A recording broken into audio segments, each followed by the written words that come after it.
दिवस झाला आपण फक्त साखरातला शिरा खातो, साखरातला. मग ह्यावेळेस म्हणतं जरा थोडं वेगळं ट्राय करून बघावं. तर गुळातला शिरा करावा म्हटलं. तर त्यासाठी मी कढईमध्ये तूप घातलेलं आहे.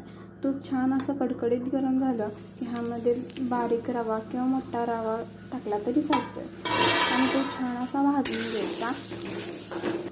तुम्हाला प्रश्न पडला असेल, आपण लापसीतच गूळ घालतो, ही तर लापसी नाही, काय नाही.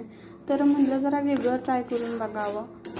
ह्यात ड्रायफ्रूट्स बिफ्रूट्स काय सुद्धा घालणार नाही मी.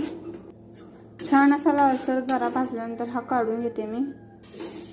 मग ह्यामध्ये पाणी टाकायचं, साखरेच्या ऐवजी गूळ, वरून अर्धा चमचा तुपाची धार ढवळून घ्यायचं. उकळी आल्यानंतर ह्यामध्ये रवा टाकायचा, 2 मिनिटं झाकण ठेवून शिजून द्यायचा. आपला गुळातला शिरा तयार आहे. व्हिडिओ आवडला असेल तर लाईक, शेअर आणि सबस्क्राईब.